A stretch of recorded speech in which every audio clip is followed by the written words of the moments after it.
Iya. Itu nggak pernah cerita ke ibu? Enggak. Dengan saya dari channel. Kali ini kita akan mereaksikan sebuah video masih tentang seputar kasus Pina, dan nampaknya kasus Pina ini tidak ada titik akhirnya, yang ada cuman Udah tenang kan? Tenang. Oh iya, tinggal cari istri, siapa tahu nanti dapet. Nanti lagi Pak. Ya kan? Udah mau cari janda apa cari perawan? Gampang itu mah Pak, yang penting pikirin fokus sekarang dulu. Fokus sekarang dulu, masalahnya selesai. Yang penting biar 7 terpidana itu bisa bebas. Saya pengen Dek, bebas. kan nanti pasti ada serangan sama Dede. Dari Pak Aep, dari Aep, dari Pak Rudiana pasti melaporkan Dede segala macam. Dede udah siap? Udah siap. Karena merasa Ya saya yang berkata saya kemarin itu yang bahwa saya jujur. jadi Dede siap kalau nanti ada serangan dari Oh pengacara. siap Pak. Dari Sangat siapapun saya siap. Dari Dan netizen pun saya siap. Siap, netizen enggak? Ya Netizen istilahnya maksudnya ada bulian apapun saya udah siap. Dede udah nggak jadi bully. Dede pahlawan hari ini, netizen. Pahlawan loh, Indonesia mengguncang dunia, namanya Dede. Mungkin Dede karena bertemu Dedi, namanya D itu hebat-hebat. saya senyum apa itu karena buat nguatin diri saya sendiri. Sekarang udah kuat, senyumnya udah ikhlas kan? Ikhlas. Oh ya udah ikhlas. Pokoknya apa risikonya saya tinggal. Iya, nih pasangan yang baik nih, 2D, Dedi, Dede. Gitu. Sekolahnya mana sih? SMP sih Pak, nyampe SMA pernah nyampe kelas 2 cuman keluar Pak. Hah? Keluar. SMK nyampe kelas 2 cuman Nanti keluar. bersama dengan orang tuanya atau kakaknya yang dipandu oleh Kang Deddy, tapi nggak masuk akal. Karena apa? Karena saya menilai tim hukum Bapak itu Rudiana, yaitu Pak Pitra, menyangkal keterangan si Dede ini adalah hoak. Tapi menurut saya itu gila kalau memang hoak. Nggak masuk akal kalau orang memang betul-betul tidak tahu tentang kejadian itu, ingin masuk penjara begitu saja dan membebaskan yang 8 terpidana sekarang. Menurut gua itu betul tidak masuk akal, apalagi di situ dibantu juga sama kakak dan orang tua dia. ya kan? Siap. Orang jujur harus jadi anggota DPR tuh nanti. Siapa tahu 5 tahun ke depan dia jadi anggota DPR perwakilan Cirebon. Oh saya dukung nanti, iya kan? Baik Pak Kece. Bu, ibu dukung nggak anaknya jujur? Dukung. Kan? Dukung. Ibu tahu anaknya bareng saya dari mana? Ya, saya yang ini yang nyuruh apa namanya itu dorong. Oh, ibu yang dorong. Iya, saya sama anak-anak saya yang 2 yang di sana. Jadi ceritanya gimana ibu bisa dorong? Ibu, Sekarang kapan itu ibu minta Dede untuk jujur? ya 3 hari langsung ke bapak ya nih kemarin. Setelah lihat apa? Ibu setelah lihat apa? Ya gimana ya Pak? Udah kelihatannya tuh udah makin memojokkan Dede semuanya tuh. Nah, di TikTok tuh ya, Dede gimana ya sekarang? Mama lihat Dede tambah kesini tuh tambah rame aja gitu, di pojokan terus. Udah sekarang mah Dede gimana kalau Sebenarnya yang dipojokin Aib banyak kan, bukan Dede.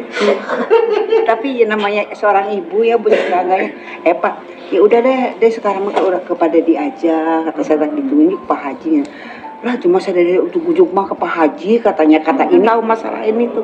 Ibu selama ini nggak tahu kalau Dede berbohong? Nggak tahu Pak, nggak pernah cerita, nggak pernah cerita sama sekali, cuma udah ini kok di situ lama-lama bukan itu kok Kasus Pina ini bergulir, ataupun katakanlah dari tahun 2016 kemarin, pihak keluarga Dede, ibu dan kakaknya, khususnya keluarga besar si Dede, tidak mengetahui kalau bahwasanya Dede itu berbohong. Tetapi setelah kasus ini, film Pina ini dirilis ke publik dan menghebohkan sejagat raya, dan semenjak Peggy dibebaskan, Dede pun buka suara dan menyangkal semuanya apa yang di 2017 silam. Dede berbalik arah 90 derajat. Dede mencabut laporannya karena keterangan dia itu palsu. Karena keterangan palsu si Dede menghukum orang yang tidak bersalah. 8 tahun itu Dede pernah bersaksi di Polres dan tidak di atas sumpah ternyata kan? Iya. Itu nggak pernah cerita ke ibu? enggak.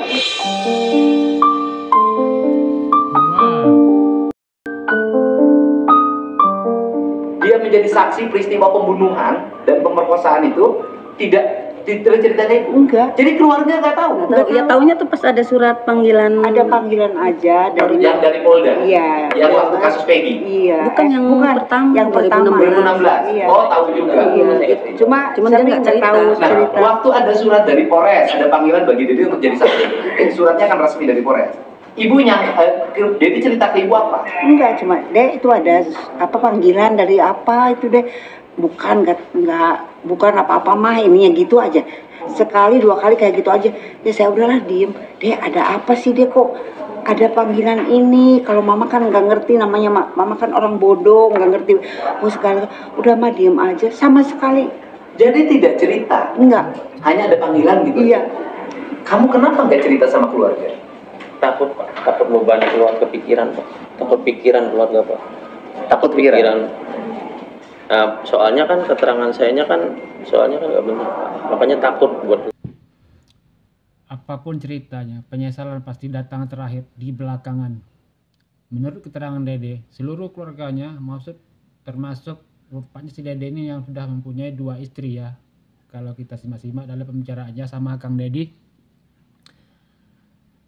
dia pun tidak mau menceritakan hal-hal yang tersebut karena dia tahu Dede ini memberi keterangan palsu di pengadilan, tidak menceritakan yang sejujurnya sama keluarganya, termasuk kedua istrinya. Dia menyimpannya sendiri.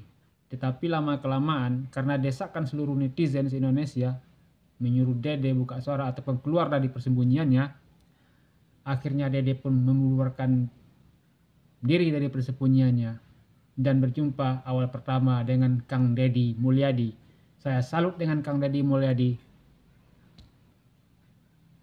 Cerita. Nggak tahu ceritanya sebenarnya sama. Sama istri yang kedua nggak cerita. Enggak, apalagi. Tapi sama istri yang ketiga nanti udah nggak usah cerita kan udah tahu.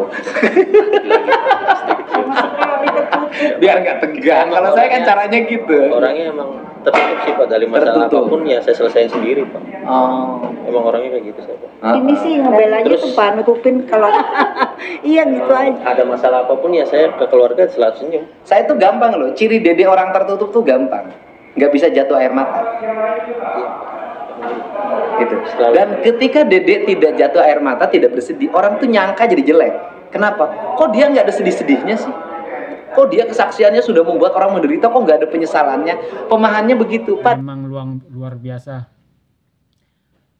Seluruh masyarakat Indonesia termasuk netizen yang aktif mengawal kasus ini, apalagi Kang Deddy yang nomor 1 menurut saya.